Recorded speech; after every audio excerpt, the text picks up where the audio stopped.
Bendiciones para todos, estamos muy contentos porque retomamos este podcast, El Diario de un Ministro. En esta oportunidad tenemos un invitado muy especial, como todos aquellos que han estado compartiendo con nosotros en este espacio que hemos diseñado para todos nuestros colegas, para todos nuestros hermanos, para todos aquellos que están enfrentando este gran desafío que es servir en este glorioso Evangelio del Reino. Hoy tenemos a nuestro pastor Pablo, de aquí de la ciudad de Bucaramanga, un psicólogo de profesión, neuropsicólogo también con esa maestría, que ha bendecido muchísimas vidas y que sigue transformando diferentes ámbitos en esta ciudad y en todos los lugares donde el Señor le permite poder operar y poder ministrar. Estás en un nuevo episodio del Diario de un Ministro, hoy con nuestro pastor Pablo. Pastor Pablo, bienvenido a este podcast, El Diario de un Ministro.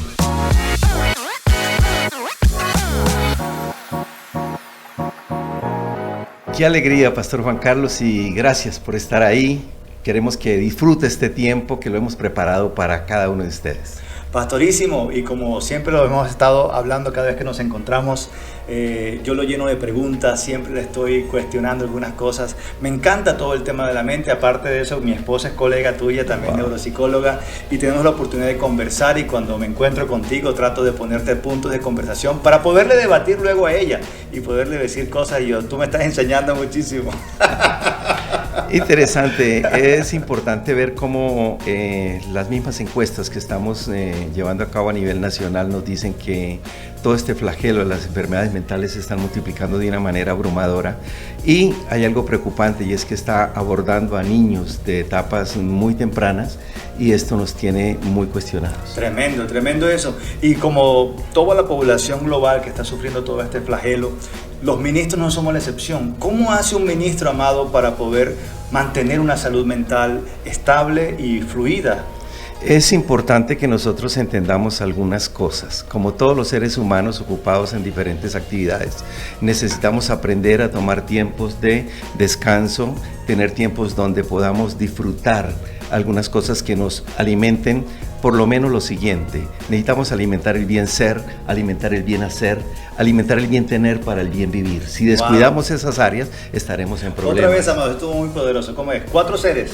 Sí, tenemos que alimentar el bien ser. El bien ser. El bien hacer. Okay. El bien tener para el bien vivir. Si descuidamos cualquiera de esas áreas, vamos a tener problemas, a pesar de que el poder del Espíritu Santo esté con nosotros y hay sustento bíblico para lo que estoy hablando. Qué bueno, y lo vamos a tener aquí realmente maravilloso. Todos ustedes que están allí conectados con nosotros, que están viendo este podcast, El Diario de un Ministro, si tú eres un ministro, no has sido exento de ser atacado en tus pensamientos, de ser atacado en tu forma de pensar, en esas mentalidades que muchas veces quieren entrar y afectar nuestro diario vivir, nuestro ministerio, el llamado que hemos tenido. Los hombres de Dios tuvieron dificultades. Tenemos como Elías, por ejemplo, que sufrió un cuadro depresivo luego que Jezabel lo amenazó. Tenemos al apóstol Pablo, que pudo decir también que estaba atribulado en todas las cosas. Podemos tener nuestro Señor Jesucristo, que en cierto momento en Getsemaní sudó gotas de sangre por tanta presión que tenía encima. Nosotros los ministros tenemos muchas presiones, pastor. Hay muchas presiones que necesariamente debemos revisar para evitarnos cuadros que nos puedan conducir a patologías que sean de carácter incapacitante. Entonces esto es muy importante que nosotros lo entendamos así. Ahora, la pregunta es, ¿de dónde viene toda esta crisis? Entonces tenemos algunas crisis que vienen de tipo genético. Okay. Aquí lo importante es saber y responder a la pregunta ¿quién soy yo? La famosa, usted no sabe quién soy yo, sí, aquí en nuestro idioma colombiano. Entonces, número uno, necesitamos aprender a entender quién soy yo como ser humano. Nosotros tenemos una influencia muy importante de tipo genético. Desde la genética nosotros recibimos cosas de tipo positivo y cosas de tipo negativo. Hablemos de cosas positivas. Vemos ahí en la red de YouTube una bebita, tiene 10 años en este momento y habla 8 idiomas. Entonces uno se pregunta, wow, ¿esta niña de qué está hecha? Pues es una niña que tiene habilidades de tipo excepcional. En mi práctica de tesis de grado de mi especialización en neuro en la Universidad de Manizales, nosotros trabajamos con 3 niños con habilidades excepcionales de un colegio de aquí de Bucaramanga. Y créame que esos niños marcan diferencia. Wow, ¿sí? Sí. Entonces, esto es importante entenderlo porque así como hay una serie de habilidades de tipo genético, también hay una serie de debilidades de tipo genético. Por ejemplo, el niño que nace con labio leporino paladar hendido, no tuvo nada que ver, lo recibió. Claro. El niño que nace con un trastorno profundo generalizado del desarrollo, un niño Asperger, un niño autista, un Rett, es una marca genética que el niño trae y eso lo va a afectar durante su vida. El niño que nace con un síndrome de Down es una marquita que él va a tener que lidiar con eso para poder salir adelante. Eso desde la genética. Ahora, miramos la parte gestacional. Estamos trabajando fuertemente con la madre gestante para hacerle ver a mamá la importancia de ese proceso gestacional que ella está llevando a cabo. ¿Por qué? Porque si mamá se alimenta bien, duerme bien, está en un equilibrio emocional estable, yo diría que por encima de la media, ella está prodigando cosas importantes para ese bebito que está en su vientre.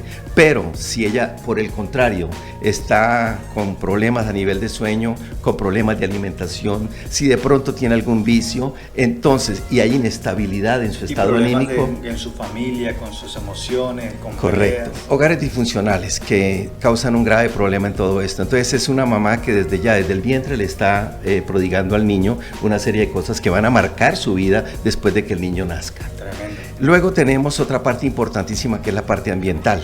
En esa parte ambiental son 5 ejes que son poderosísimos. Primer eje, familia.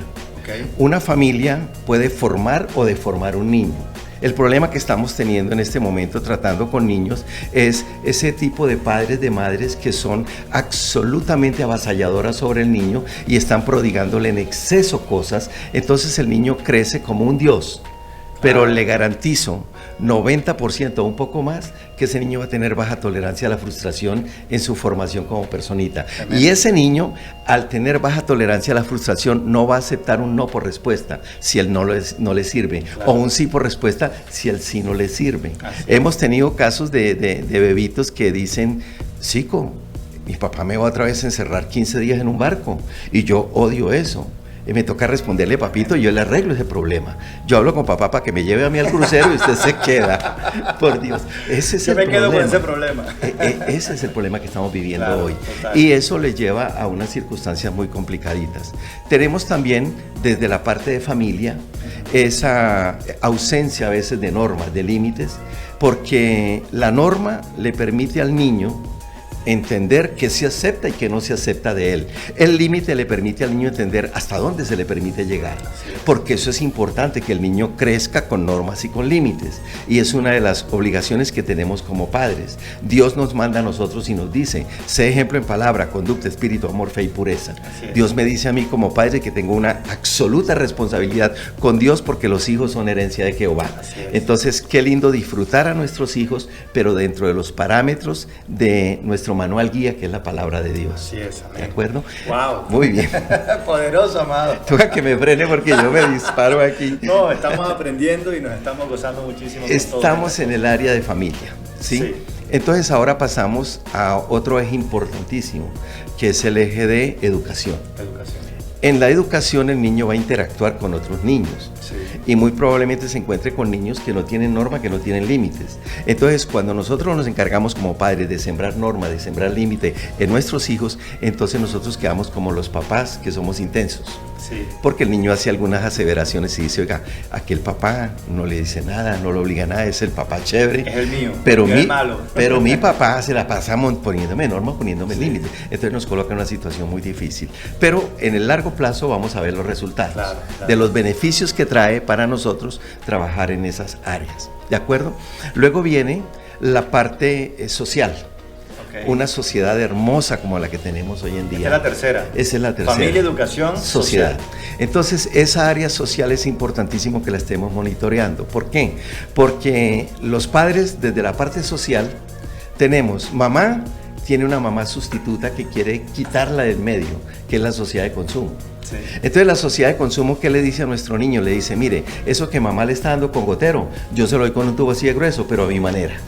Y es donde viene la exageración que estamos viendo hoy en algunos niños en nuestro diario vivir, ¿sí? Y los padres tenemos otro eje también que nos está afectando y nos está apretando, y es el Estado.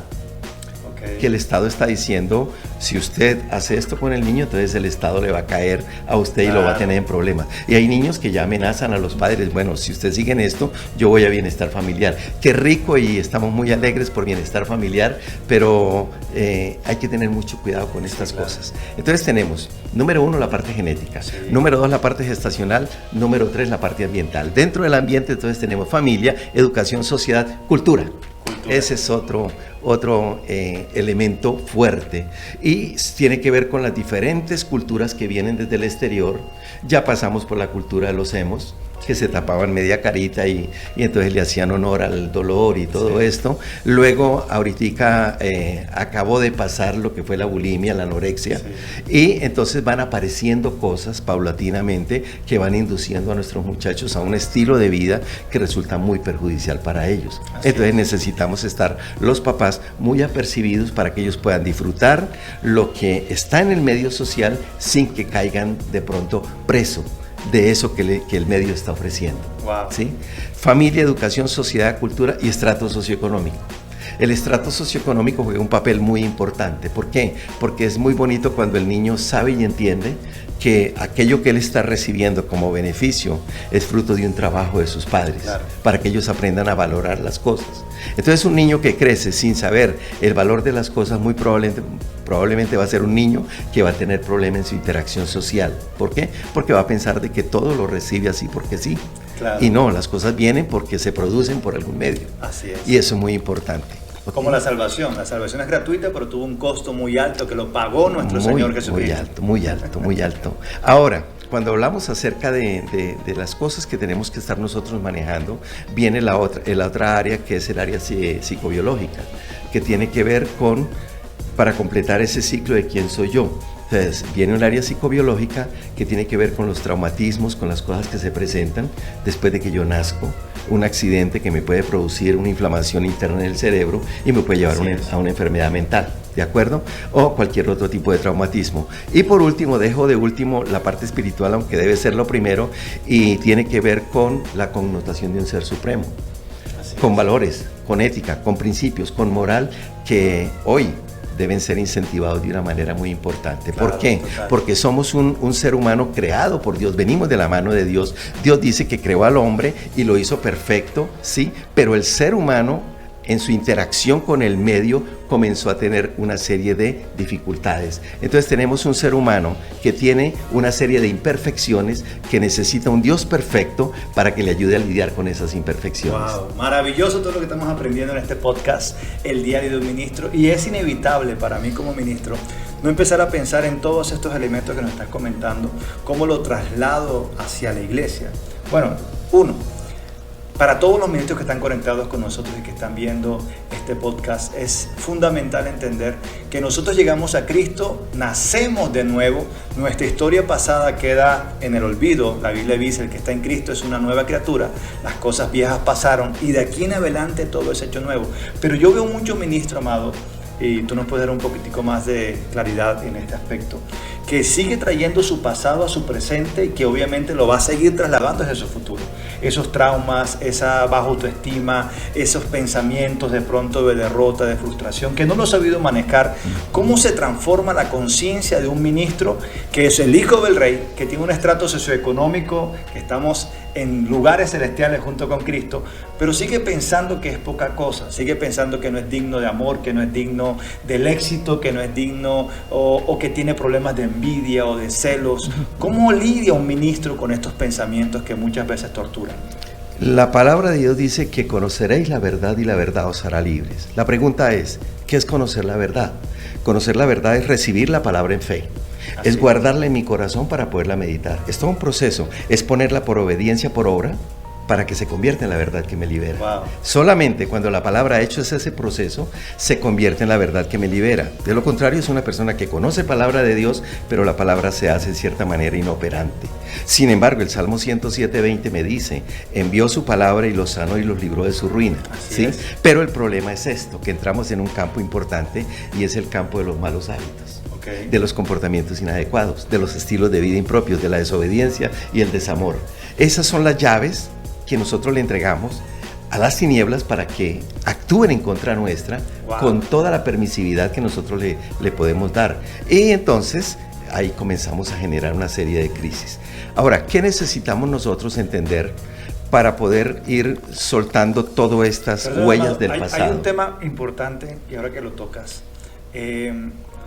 Cuando yo inicio el pastorado, el ministerio, yo lo inicio muy joven, alrededor de 22 años, es decir, hace 3, más o menos. Mentira, te estaba dando el pelo. Pero una de las cosas que comúnmente me decía la gente cuando sabía que yo era un ministro, posiblemente mi forma tan extrovertida de hablar o ser, yo soy bastante introvertido, pero en temas públicos soy como, me transformo. Trato de ser muy afable, muy comunicativo, muy empático con las personas. Entonces me decían una de estas frases, y es muy común, hasta el día de hoy la sigo escuchando: usted no parece pastor. Yo, ¿cómo es el prototipo de un pastor que ustedes tienen en la cabeza? Estoy hablando de gente de pronto no creyente, o muchas veces en algunas iglesias que visitamos, usted es diferente. ¿Por qué somos diferentes? Porque no somos amargados, porque no somos serios, que tenemos como esa cabeza que tenemos, que todo es pecado, que todo es condena, que todo es malo, que todo es legal, que todo es religiosidad. Cuéntanos cómo un pastor puede vivir en libertad y demostrar su verdadera identidad como hijo de Dios, como un verdadero ministro del Evangelio, sin caer en esas trampas de la religiosidad, como el legalismo, como la amargura, como el estar prevenido y constantemente estar como a la defensiva con la gente. ¿Cómo ser libre en ese sentido? La palabra de Dios nos indica algo muy importante. Toda la escritura es inspirada por Dios y útil para enseñar, redarguir, corregir, instruir en justicia, a fin de que el hombre de Dios sea perfecto, enteramente preparado para toda buena obra. Entonces, yo debo mirar, hay textos de la palabra de Dios que me van colocando y me van ubicando en la posición que debo tomar. Debe ser una posición de flexibilidad sin perder los principios. Porque Pablo le dijo a Tito: pero tú habla lo que está de acuerdo con la sana doctrina. ¿Sí? Ahora, 1 Juan 2:6 me dice que si alguno dice, son los imperativos de Dios, si alguno dice que permanece en Jesús, es su obligación andar como Jesús anduvo. Entonces la pregunta que debo hacerme es, en mi manera de ser, como Dios me ha permitido ser, ¿yo estoy andando como Jesús anduvo? Y si me salgo, entonces debo corregir. Esa es la cara que pondría Jesús cuando va a saludar a alguien. Eso, número 1. Número 2, 2 Timoteo 2:15. Procura con diligencia, es un imperativo también de Dios. 1 Juan 2:6 es un imperativo. Segundo imperativo, procura con diligencia. ¿A quién le corresponde procurar? A mí. Procura con diligencia presentarte a Dios aprobado. Entonces la pregunta es, eso que yo estoy, ese estilo de vida que yo estoy llevando, esa manera de ser, ¿está aprobada por el Señor? Si está aprobada, sigo fluyendo. Si no, entonces me está diciendo el Señor, me corrige esto porque puede traerle problemas. Pablo dijo, no todo me conviene, ¿cierto? No todo me edifica. No todo me edifica, ¿sí? Entonces no me dejaré dominar por ninguno. Uno tiene que aprender a caminar por esa línea delgada, pero tengo que aprender. Y me encanta eso, porque una de las confusiones que comúnmente asume un ministro es que el respaldo de Dios, milagros, señales, prodigios, recursos, diferentes cosas de dones o de poder, piensa que eso es la aprobación de Dios. Y son dos cosas diferentes. Una cosa es el respaldo que Dios puede entregarte, porque Dios respalda su palabra, porque Dios respalda la fe, porque Dios respalda su propósito. Y como dijo el apóstol Pablo, mucha gente predica el evangelio hasta por ganancias deshonestas. Con tal de que Cristo sea anunciado, el evangelio tiene que correr. Entonces el apóstol Pablo dice, no importa si lo hacen por ese deseo en su corazón, pero lo importante es que la palabra de Dios corra, que fluya. Pero eso no quiere decir que porque una persona sea respaldada esté siendo aprobada. Recuerda que Mateo dice en la escritura, muchos me dirán en aquel día, en tu nombre hicimos milagros, echamos fuera demonios, sanamos enfermos. Y Jesús dijo, nunca los conocí. Apártense de mí, hacedores de maldad. Una cosa es ser respaldados por Dios y otra cosa es ser aprobados por Dios. Y Dios necesita que nosotros seamos aprobados. Lo que tú dices, que el Señor mismo pueda aprobar esa conducta, que el Señor pueda aprobar esa forma de ser, que el Señor pueda aprobar esas operaciones que estás haciendo, y no simplemente que tú veas el respaldo de Dios como una evidencia de aprobación. Sí, puede ser algún tipo de conexión, que la aprobación tenga respaldo, pero nunca el respaldo va a ser evidencia solamente de la aprobación.